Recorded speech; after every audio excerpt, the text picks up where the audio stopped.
আসসালামু আলাইকুম। আমি খালেদ মহিউদ্দিন ভাইয়ের উদ্দেশ্যে বলতেছি। খালেদ মহিউদ্দিন ভাই করলে তো চিনবে না সবাই।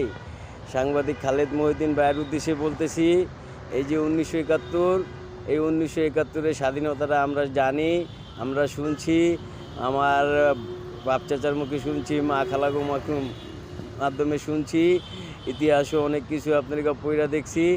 তাহলে স্বাধীনতা, স্বাধীন ওইটাকেই আমরা বুঝি। কিন্তু এখন যে এখানে আবার লেখা 24-এ স্বাধীন, 24-এ হেরা কার সাথে স্বাধীন করলো? ভাই, একটা সরকার পতন করতেই পারে। এই সরকারে আপনার পছন্দ হইতেছে না, আপনি পতন অবশ্যই করতে পারেন।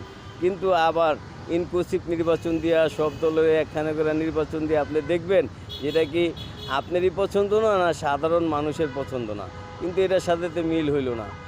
তাহলে আমি যেটা বলতে চাচ্ছি, সাংবাদিক খালেদ মহিউদ্দিন ভাই, আপনি আমাকে এই ব্যাপারটা যদি একটু বুঝিয়ে দেন, আমার কাছে খুবই ভালো লাগবে। যদি আমার এই ভিডিওটা আপনি দেখেন, আমি একটু আপনার সাথে কথা বলতে চাই এই ব্যাপারে, যে 24-এ কার সাথে স্বাধীন করলাম আর 71-এ কার সাথে স্বাধীন করলাম। তাহলে 71-এ যারা আমরা পরাজিত করেছি, তারাই কি 24-এ স্বাধীন করেছি? এটাই খুব আমার জানার ইচ্ছে। আমার 71-এ স্বাধীন তো হয়েছে, পূর্ব পাকিস্তান কেটে বাংলাদেশ হয়েছে, কিন্তু এই যে 24-এর যে স্বাধীন, এটা কার সাথে স্বাধীন করলাম?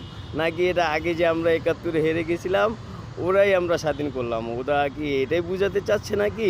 সেটাই আমি একটু আপনার মাধ্যমে জানতে চাই খালেদ মহিউদ্দিন ভাই। যদি আমার এই ভিডিওটা আপনি দেখেন, তাহলে একটু আমাকে নক করবেন।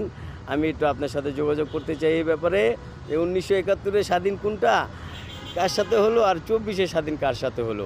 তাহলে 71-এ স্বাধীনে যারা আমরা পরাজিত করেছি বাংলার মানুষ বঙ্গবন্ধুর নেতৃত্বে, সেই অপরাজিত শক্তি কি 24-এ স্বাধীন করলো? এটাই আমার জানার খুব ইচ্ছে খালেদ মহিউদ্দিন ভাই। আপনি আমার এই ভিডিওটা যদি দেখেন, আমার সাথে একটু নক করবেন। আসসালামু আলাইকুম ভাই।